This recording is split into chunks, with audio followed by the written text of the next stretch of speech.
BBC Nepali सेवाको साँझ पखबाट प्रदीप बस्यालको नमस्कार।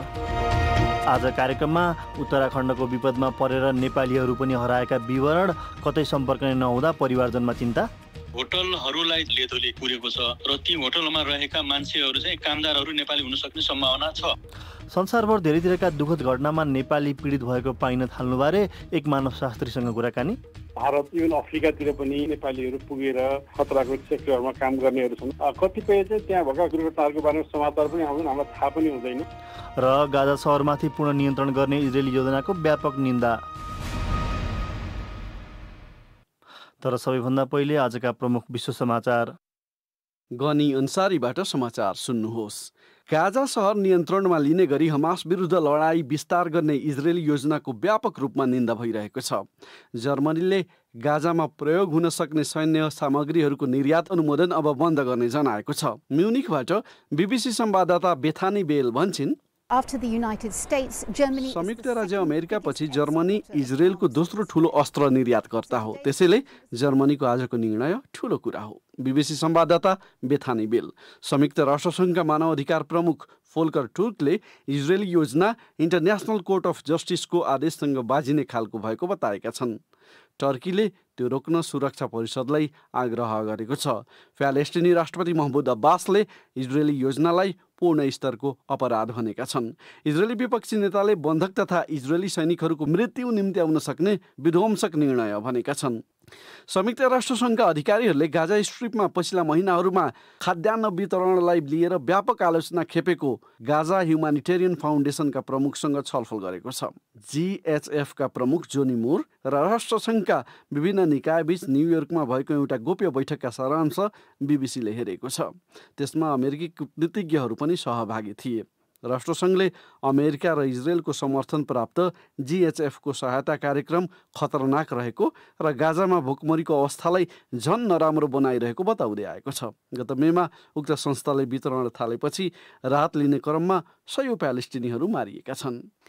भारतीय प्रधानमन्त्री नरेन्द्र मोदीले रुसी राष्ट्रपति भ्लादिमिर पुटिनसँग टेलिफोन संवाद गरेका छन्। ट्यारिफबारे अमेरिकासँग बढ्दो तनावबीच दुई नेताहरूले कुराकानी गरेका हुन्। मोदीले कुराकानीलाई सकारात्मक र विस्तृत भन्दै दुई देशबीचको विशेष सम्बन्धप्रति थप प्रतिबद्धता जाहेर गरेको बताएका छन्। यसै साताको सुरुतिर अमेरिकाले भारतमाथि थप 25% ट्यारिफ घोषणा गरेको थियो। रुससँग तेल खरिद नरोकेकोमा भारतसँग अमेरिका असन्तुष्ट बनेको छ। युक्रेनसँग युद्धविराम गर्न वा कडा आर्थिक प्रतिबन्धहरू झेल्न भन्दै अमेरिकी राष्ट्रपति डोनाल्ड ट्रम्पले रुसलाई दिएको समयसीमा आज सकिँदैछ।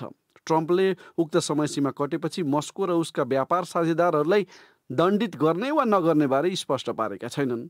आगामी दिनहरूमा ट्रम्प र राष्ट्रपति पुटिन बीच बैठक हुने क्रेमलिनले बिहिबार बताएको थियो र अमेरिकी अन्तरिक्ष संस्था नासाको जेम्स वेब टेलिस्कोपको प्रयोग मार्फत खगोलविदहरूले एउटा विशाल नयाँ ग्रह रहेको ठोस प्रमाण फेला पारेका छन्।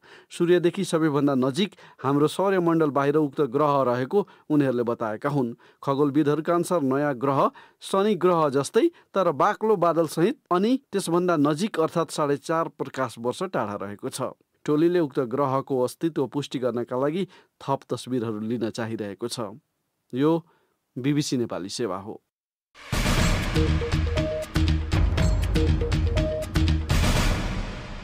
साँझ पखमा पुनः स्वागत छ।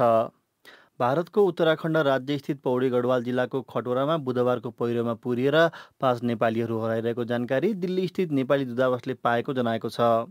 सोही भारतीय राज्यकै उत्तरकाशी जिल्लाको धरालीमा त्यसको एक दिन अघि मङ्गलबार गएको अर्को भीषण पहिरोपछि त्यहाँको प्रहरीले 5 जनाको शव फेला पार्नुका साथै 370 जनाभन्दा धेरैको उद्धार गरेको थियो। तर मङ्गलबारको घटनामा भने मृतक र जीवित उद्धार गरिएका दुवैको सूचीमा हालसम्म नेपालीहरू नरहेको नेपाली दूतावासले एक विज्ञप्ति मार्फत जनाएको छ। सुनौ एक रिपोर्ट। बिरामी आमाको उपचारका लागि र दशैं खर्चको जोग गर्ने सपना बुनेर जाजरकोटका 42 वर्षीय कर्णबहादुर सिंह भारतको उत्तराखण्ड पुगेको 2 महिना पनि भएको थिएन। कुसे गाउँपालिकाको ढौर गाउँमा भएको अलिकति खेतमा धान रोपाइसकेर भारतको उत्तराखण्ड गएका सिंह उत्तरकाशीको धरालीमा गत मङ्गलबार आएको बाढीसँगै सम्पर्कविहीन बनेपछि उनका आमा र श्रीमती गहिरो चिन्तामा छन्। वडाध्यक्ष मानबहादुर सिंहका अनुसार उक्त गाउँ रहेको वडा नम्बर 2 का 5 जना हराइरहेको जानकारी समेत धरालीमा रहेका गाउँकै एक युवकले दिएका छन्। उता खटोरामा बन्दै गरेको सडकमा मिस्त्री काम गर्न भनेर गत असार पहिलो साता बर्दियाको मधुवन नगरपालिका सानोश्रीबाट गएका एक दम्पति उनीहरूका 18 महिने छोरासहित बेपत्ता छन्। बुधबार बिहान 8 बजेतिर खाना खाएर काममा जाने तयारी गरिरहेका बेला 81 लेदोसहितको बाढी आएपछि बर्दियाका नरेन्द्र खड्का श्रीमती र छोरालाई लिन छाप्रोमा छिरेकै बेला पहिरोले पुरेको बताइएको छ। दिल्ली स्थित दूतावासले धरालीमा 20 जना नेपाली बस्ने गरेको जानकारी पाए पनि तिनको अवस्था शुक्रबार मध्याह्नसम्म यकिन हुन नसकेको जनाएको छ। नेपाली दूतावासका नियोग उपप्रमुख सुरेन्द्र थापा, त्यो एरिया चाहिँ होटल एरिया हो। अब त्यो होटलहरूलाई चाहिँ अब माटो ढुङ्गा र काठको लेदोले पुरेको छ। लगभग 40-50 फिट गहिरो लेदोले पुरेको छ र ती होटलमा रहेका मान्छेहरू चाहिँ कामदारहरू नेपाली हुन सक्ने सम्भावना छ। ठ्याक्कै को छन् के छन् भन्ने चाहिँ अहिले यकिन भइसकेको छैन। त्यसैले उद्धार कार्य चाहिँ अझै जारी छ। क्लाउड ब्रस्ट भएर बाढी आएको उत्तरकाशी र भारतको चर्चित तीर्थस्थल केदारनाथ क्षेत्रमा चाहिँ भरियाका रूपमा काम गर्न नेपालीहरू पनि जाने गरेका छन्। प्रधानमन्त्री केपी शर्मा ओलीले बाढीमा 17 जना भन्दा धेरै नेपाली नागरिक पनि परेको खबर आएको सामाजिक सञ्जालमा उल्लेख गरेका छन्। तर उक्त सङ्ख्यामा नेपाली बेपत्ता भएको स्वतन्त्र रूपमा पुष्टि हुन सकेको छैन।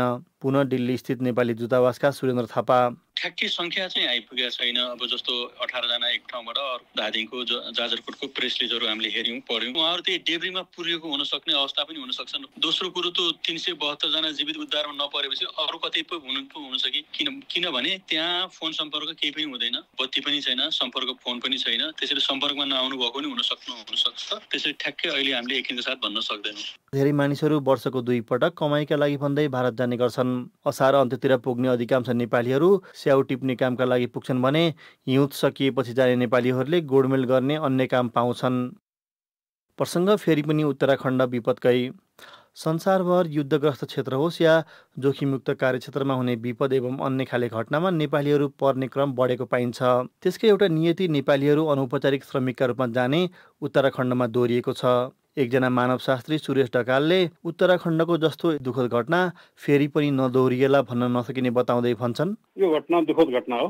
यो हामी बारम्बार प्रत्येक वर्ष जस्तो एक वा अर्को रूपमा यो खालको मानवीय क्षतिको समाचारहरू, खास गरी यो वैदेशिक रोजगारीमा गएकाहरू, श्रममा गएका मान्छेहरूको आइराखेकै छ। मानव यो एउटा नियमित प्रक्रिया जस्तो भइसक्यो। तर अब फेरि अर्को वर्ष यस्तो नहोला भन्न सक्ने स्थिति पनि छैन। यो उत्तराखण्डको एउटा घटना त पछिल्लो उदाहरण मात्र भयो। अब नेपालीहरू जहाँ दुःख त्यहाँ नेपाली परेका देखिन्छन्, चाहे त्यो आसामको कोइला खानीदेखि होस् या युक्रेन युद्धसम्म, अब इजरायल हमासको युद्ध हुँदा होस् या भारत पाकिस्तानको लडाइँमा नेपाली कहीँ न कहीँ परिहालेको, हताहत भइहालेको देखिन्छ। यस्तो अवस्था चाहिँ कसरी आइपुग्यो होला जस्तो लाग्छ तपाईँलाई? अनौपचारिक क्षेत्रमा जाने, अनौपचारिक तौरबाट जाने, खास गरी भारतको कोइला खानीको कुरा होस् अथवा चाहिँ उत्तराखण्डमा अथवा हिमाचलमा गएर चाहिँ प्रत्येक वर्ष यो खालको बाढी पहिरोहरूमा चाहिँ क्षति हुने कुराहरू एउटा पाटो भने, अर्को चाहिँ एकदम नै त्यो खतराको क्षेत्रहरूमा जस्तै अब रुसको लडाइँको बेलामा होस् अन्यत्र पनि होइन। अब इभन अब इजरायलमा गएका नेपालीहरूको अवस्था सुरक्षित ठाउँमा गएको थियो, तर पछि त्यहाँ खतरा आयो र त्यसपछि नेपालीहरूले केही क्षति बेहोर्नु पर्यो। खास गरी यो सुरक्षित खालको आप्रवासनको स्वीकृति आदि लिएर नजाने कुराहरू, एक खालको मानव तस्करीसँग जोडिएका कतिपय कुराहरू छन्। यो भारत अथवा चाहिँ अन्यत्र इभन अफ्रिकातिर पनि होइन नेपालीहरू पुगेर यो खालको खतराको रिस्क सेक्टरमा काम गर्नेहरू छन्। कतिपय चाहिँ त्यहाँ भएका घटनाहरू, दुर्घटनाहरूको बारेमा समाचार पनि आउँछन्, हामीलाई थाहा पनि हुँदैन। र अर्को चाहिँ अब नेपालीहरू नै सरकारी तथ्याङ्क अनुसार लगभग 190 देशमा चाहिँ श्रम स्वीकृति लिएर गएका नेपाली छन् भनिन्छ। अनौपचारिक क्षेत्रको एउटा जोखिमको कुरा भयो। अब औपचारिक माध्यमबाटै जानेहरू पनि अब खाडीकै कुराहरू हेरौँ, अब वर्षेनी हजारौँमा सबहरू आइरहेको अवस्था औपचारिक क्षेत्रमा पनि छ नि त फेरि नेपालीको लागि? छ होइन। सरकारी तथ्याङ्कमा के भन्छ भने दैनिक 3-4 जना मान्छेहरू चाहिँ मरिराखेका छन् भने आफ्नो कार्यक्षेत्रमा मरिराखेका छन् भन्छ। त्यो चाहिँ श्रम स्वीकृति लिएर गएको औपचारिक क्षेत्रबाटकै मान्छेहरू नै पनि होइन, तथ्याङ्कमा नआएका कतिपय कुराहरू होला। हाम्रोमा यहाँ यो श्रमिकहरू पठाउने जुन कुराहरू छ त्यसमा केही कुराहरू चाहिँ समस्या छ जस्तो लाग्छ। धेरै जस्तो मान्छेहरू झुक्क्यायो अनि शोषणमा पर्यो, आपतमा पार्यो भन्ने खालको हिसाबले क्षतिपूर्ति पाइएन, त्यो घाइते हुँदा मर्दा पनि भन्नेहरूको हेऱ्यो भने के देखिन्छ भने उनीहरू वास्तवमा त्यहाँ कुनै हिसाबले झुक्क्याएर त्यहाँ पुऱ्याएको छ अनि एउटा क्षेत्रमा भनेको अर्को क्षेत्रमा काम लगाएको छ। अनि अब न्यूनतम जुन ज्याला दिनुपर्ने हो अन्तर्राष्ट्रिय मान्यता अनुसार त्यो ज्याला पाएको छैन। वर्क प्लेस सेफ्टीको कुराहरू छ त्यस्तो नभएको छ। त्यो हिसाबले चाहिँ त्यस्तो मृत्युहरू एकदमै प्राकृतिक भन्दा पनि त्यो मानवजन्य जुन खालको स्ट्यान्डर्ड मेन्टेन गर्नु पर्थ्यो हुनु पर्थ्यो होइन। यस्ता कुराहरूले गर्दाखेरि हेर्दाखेरि चाहिँ यो ज्यान जोखिममा औपचारिक क्षेत्रमा पनि ज्यान जोखिममा भइराखेको जस्तो देखिन्छ। सुरेशजी, अब तपाईँ एउटा मानवशास्त्रीको रूपबाट हेर्दाखेरि चाहिँ अब नेपालको जुन आर्थिक सामाजिक अवस्था छ, खानै लाउन नपाउने देश पनि होइन भनिन्छ। जुन जोखिमयुक्त ठाउँमा उनीहरू जुन गइरहेका छन् भारतका अनौपचारिक क्षेत्र या अन्यत्र, त्यहाँ गएर पनि अब निकै ठुलो परिवर्तन गर्न सक्ने अवस्था पनि उनीहरूको देखिँदैन भन्ने गरिन्छ। त्यस्तोमा किन यस्तो भइरहेको छ त? यो महत्त्वपूर्ण पाटो हो। हामीले अहिले हेर्दाखेरि चाहिँ यसको आर्थिक पाटो मात्रै हेरिराखेको छौँ। नेपालमा रोजगारी भएन त्यसले गर्दा गयो भन्ने मात्रै कुरा गरिराखेको छौँ। त्यो आंशिक सत्य मात्रै हो। नेपालमा रोजगारी छ भने पनि तपाईँको त्यो नेपालमा त्यही काम गर्दाखेरि जुन ज्याला पाउँछ त्योभन्दा बाहिर गर्ने काम गर्दाखेरि पाउने ज्याला तुलनात्मक रूपमा धेरै भएको कारणले गर्दाखेरि मान्छेहरू जान्छन् होइन। अनि त्यसले गर्दा नेपालको मात्रै पनि होइन, संसारभरिमै अहिले जति मानिसहरूको यो जुन आवत जावत होइन ओहोरदोहोर संसारभरि भइराखेको छ। अमेरिकाको मान्छे युरोपमा आएर काम गरिराखेको छ। नेपालीहरू कोरिया गइरहेको छ, कोरियाको मान्छे जापान गएर काम गरिराखेकै छ। मलेसिया जान्छौँ हामीले नेपालीहरू धेरै काम गरेर। मलेसियाका मान्छेहरू चाहिँ यो ताइवान, हङकङ, जापानतिर, कोरियातिर धेरै गइराखेकै छ। को कहाँ जान्छ भन्ने कुरा प्रमुख कुरा हुन्छ। यस्तो खालको कुरा गर्दाखेरि एउटा चाहिँ त्यो गरिबीको धरापबाट उम्किनका लागि न्यूनतम स्तरको जीवन बाँच्न सकिन्छ कि भनेर जानेहरूको हुन्छ एउटा। अर्को चाहिँ अहिले भन्दा राम्रो गर्ने, अलि बढी समृद्ध हुने भनेर। किनभने वैदेशिक रोजगारीमा जाने भन्ने कुरा तपाईँले लगानी गर्न सक्नुपर्छ। अनि तपाईँ लगानी गर्ने क्षमता को आधारमा को कहाँ जान्छ भन्ने खालको तपाईँले भने जस्तै अब देशभित्र आर्थिक असमानता हुँदाखेरि सक्नेहरू अमेरिका युरोप जाने, अब त्योभन्दा केही सक्नेहरू खाडीतिर जाने, सक्दै नसक्नेहरू भारतसम्म जाने, त्यस्तो प्रवृत्ति देखा परे हो कि? त्यो पनि एउटा हो। मेरो आफ्नो अध्ययनमा मैले मोरङमा एउटा को किन गरिबीको धरापमा पर्छ र को माथि आउँछ भन्ने खालको एउटा अध्ययन गर्ने क्रममा देखेको एउटा कुरा चाहिँ के थियो भने मोरङको एउटा गाउँबाट पन्जाबसम्म जानको लागि 250 रुपियाँ लाग्दो रहेछ। 250 रुपियाँ नभएर ऊ पन्जाब जान नपाएको मान्छेहरू पनि छन् नि हाम्रोमा। त्यो स्तरको मान्छे माइग्रेट गर्न खोजिराखेको छ। अनि अब लाखौँ रुपियाँ दिएर झन्डै करोड रुपियाँसम्म खर्च गरेर त्यत्रो त्यो खतरा मोलेर अमेरिका छिर्न खोज्नेहरूको पनि भिड त छँदैछ। यो 1-2 वर्षमा या 1-2 दशकमा देखिएको विकासक्रम पनि भएन। पहिलो विश्वयुद्धदेखि नै नेपालीहरू त्यसरी बाहिर गएर अरूको लागि ज्यान गुमाउने अवस्था देखा परे पनि देखिन्छ। यो नौलो कुरा त हुँदै होइन। भने यसको लामो ऐतिहासिक प्रक्रिया छ। राज्यको नीति नियमसँग नजोडिकन यसलाई हेर्न मिल्दैन। त्यसमा अनि फेरि कस्तो छ नेपालीहरूको चाहिँ अलिकति यो बहादुर भन्ने त्यो खालको लापरवाही खालको चाहिँ यो बहादुरीले गर्दाखेरि पनि धेरै जोखिममा परिराखेको स्थितिहरू छ होइन। उनी थिए मानवशास्त्री सुरेश ढकाल। अब एउटा अन्तर्राष्ट्रिय विषय। गाजा सहरमाथि पूर्ण नियन्त्रण गर्ने इजरायली योजनाको व्यापक स्तरमा निन्दा भइरहेको छ। नियन्त्रण सम्बन्धी योजनालाई एक इजरायली मन्त्री परिषदले अनुमोदन गरेसँगै विश्व नेताहरूबाट भर्सना हुन थालेको हो। इजरायली प्रधानमन्त्री बेन्जामिन नेतन्याहुको योजनाप्रति प्रतिक्रिया जनाउँदै जर्मनीले इजरायललाई सैन्य सामग्री निर्यात रोक्ने जनाएको छ। बीबीसी विवरणमा आधारित रिपोर्ट सुनौ गनी अन्सारीबाट। टर्कीले गाजा सहरमाथि नियन्त्रण गर्ने इजरायली योजना रोक्न संयुक्त राष्ट्रसङ्घको सुरक्षा परिषदलाई अनुरोध गरेको छ। फ्यालेस्टिनी राष्ट्रपति महमुद अब्बासले उनकै शब्दमा इजरायली योजनालाई पूर्ण स्तरको अपराधको संज्ञा दिएका छन्। इजरायली विपक्षी नेताले समेत उक्त योजनालाई विध्वंसक भनेका छन्। बेल्जियमको विदेश मन्त्रालयले इजरायली योजनाबारे इजरायलका राजदूतलाई बोलाएर सोधेको छ। साउदी अरबले उसकै शब्दमा फ्यालेस्टिनीहरूको जातीय सफाया गर्ने, उनीहरू विरुद्ध बर्बर हिंसा गर्ने र भोकमरी निम्ति आउने गरी अधीनमा पार्न खोज्ने इजरायली कार्यको निन्दा गरेको छ। पोर्चुगलले गाजा अधीनमा लिने इजरायली सरकारको नयाँ योजनाबारे गम्भीर चिन्ता व्यक्त गर्दै त्यसले युद्धविराम गराउने प्रयासलाई निस्तेज पार्ने र मानवीय सङ्कटलाई गहिरियाउने बताएको छ। जोर्डनको विदेश मन्त्रालयले भोकमरी र नियन्त्रणलाई प्यालेस्टिनी विरुद्ध अस्त्रको रूपमा प्रयोग गर्ने इजरायलको अतिवादी योजनाको विस्तारको रूपमा पछिल्लो निर्णय आएको बताएको छ। गाजामा नयाँ सैन्य कारबाही अघि बढाउने योजनाले सैन्य नेतृत्वको चेतावनी, बन्धका परिवारको विरोध र थप प्यालेस्टिनीहरू मारिन सक्ने चिन्ता जन्माएको छ।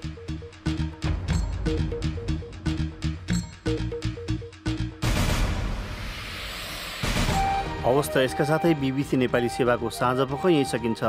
अब सोमबार बेलुकी 8:45 बजे हामी फेरि उपस्थित हुनेछौँ। त्यस बेलासम्मका लागि हामी सबैलाई बिदा दिनुहोस्। नमस्कार।